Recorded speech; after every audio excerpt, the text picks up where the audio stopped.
my oldest is 72 years old, and she does lessons in person with me. It's gnarly. She's done Suzuki Book 1, she's playing Allegro, and she's loving it. What was the oldest age you taught in person? Do you recall?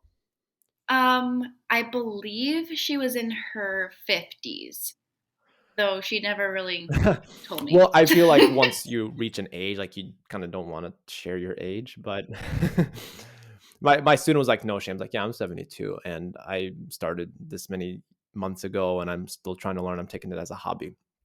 And as you said before, like a lot of these Mhm. adults don't have time, so they are considering this as a hobby. And it reminds me of an experience that I had earlier this year where I had a student who was willing to do Zoom lessons with me. He said something very interesting where he was like, in your 20s, you're trying to build your career. In your 30s, your career is established and you're trying to, you know, make a lot of money. Your 40s is where you're trying to earn a lot of money for retirement or whatever. 50s is when you start getting a little older, where you're starting planning on retirement. And once you've reached the 50s, then you've spent maybe the last 20 years of your life working. So there were two things that were lacking. So he had time but no money, and then he had money but no time. And then at this point he had both. But then he started realizing that violin was really difficult. Unfortunately, he's not my student anymore because work kind of just took over. But that's the solution that I'm seeing that you're providing, is you're trying to provide a cost-effective solution and good quality materials. And one other component that I wanted to point out that I wanted to add, because you can go through your YouTube videos and there's some that are really well planned out, but you're not going to get feedback or support along the way because it's free, it's a free resource. You're just going through the search engine basically. Um, but I didn't want my course to, I wanted to provide more.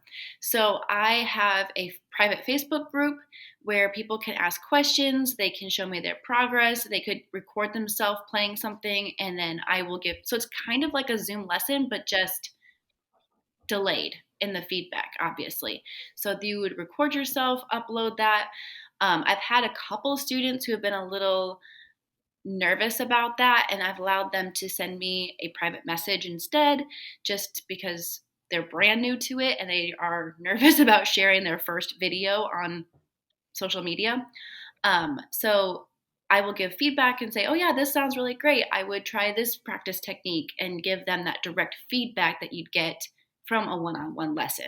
It's very similar to what Zlata, the violinist, who is um, who's a YouTube Yes, I creator love her. of the Violin Lounge. She does something very similar in her episode. I also recommend that the audience listens to that episode, because what she does is like a video exchange, where if for some reason she is trying to figure out a Zoom lesson with some other person from a different country in a different time zone, sometimes the timing may not work. However, what you can do is the student can send you a video and then you can send a separate video back as like a video exchange. So that's one idea.